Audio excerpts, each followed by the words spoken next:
हुस्न की मारो आईना कत्तो या वजहा শুরু।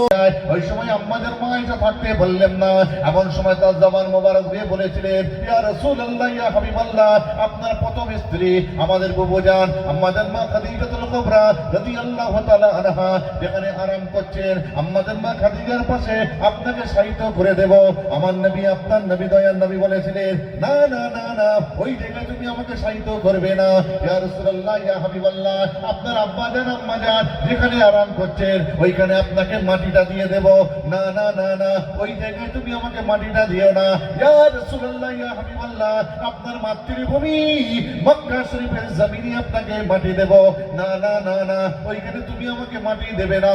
আমার ভাইরা কিতাবের মধ্যে পাওয়া যায়, ওই সময় আমার নবী আপনার নবী দয়ার নবীকে আবার আমাদের মা আয়েশা বলেছিলেন, ইয়া রাসূলুল্লাহ ইয়া হাবিবাল্লাহ, হুজুর তাহলে আপনি বলে দেন আপনাকে কোথায় মাটি দেব একটুখানি বলে দেন। ওই সময় আমার নবী আপনার নবী দয়ার নবী বলেছিলেন, ও আমার বিবি আয়েশা, তুমি শুনে রেখে দাও, জেনে রেখে দাও, আমি যে জায়গায় শুয়ে রয়েছি ওই সময় আমার নবী আপনার নবী আম্মাজান মা আয়েশার বাড়ির ঘরের মধ্যে শুয়েছিলেন। ওই সময় নবী আমার বলতে শুরু করলেন, ও বিবি আয়েশা, আমি যেখানে শুয়ে রয়েছি, আমি যে জায়গাটায় শুয়ে রয়েছি, আমার অপদের পর ইন্তেকালের পরেতে তুমি যদি এখানে আমাকে মাটি মঞ্জুর করে দাও, তোমার কোনো অসুবিধা হবে কিনা একটুখানি বলে দাও। ওই সময় আম্মাজান মা আয়েশা বলেছিলেন, ক্বালা না ক্বালা লা ইয়া রাসূলুল্লাহ ইয়া রাসূলুল্লাহ ইয়া হাবিবাল্লাহ, না না না না, ইয়া রাসূলুল্লাহ ইয়া হাবিবাল্লাহ, আপনার অপদের পর ইন্তেকালের পরেতে আমার ঘরের মধ্যে আপনাকে মাটি মঞ্জুর করে দিলে আমি আয়েশা আমার কোনো কষ্ট হবে না।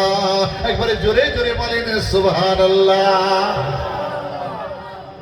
হুজুর, আপনি আমার ঘরেই মাটি মঞ্জুর হতে চাইছেন, আমার ঘরেই আপনার কবরটা করতে চাইছেন তো? ইয়া রাসূলুল্লাহ ইয়া হাবিবাল্লাহ, আমার কোনো অসুবিধা নেই। কি বলছেন? আমাদের মা আয়েশা। অনেক স্বামী আছেন, অনেক স্বামী আছেন স্ত্রীদের প্রতি অত্যাচার করেন, বউদের প্রতি অত্যাচার করেন, একটু কিছু খুটুর মুটুর হলেই বউকে বাপের বাড়ি পাঠিয়ে দেন। আছে না নাই? জোরে বলেন, আছে না নাই? আরো জোরে কোন আছে না নাই? এগুলো কিন্তু ঠিক না। খেয়ে নেব।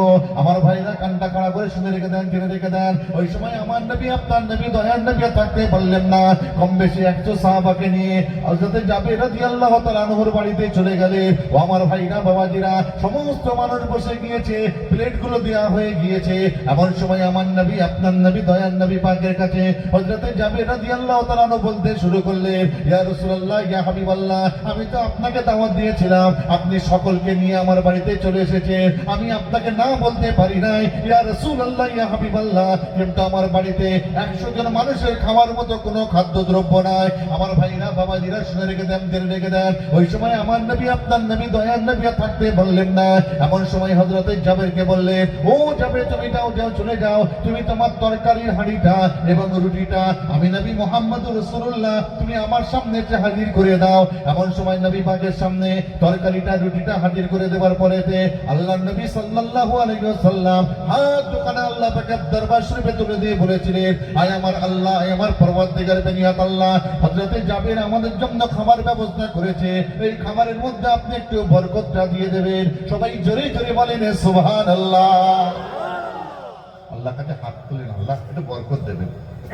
জাবেরকে বলেন, যাও, তুমি হাড়ির মুখ পুরো খুলবে না, অল্প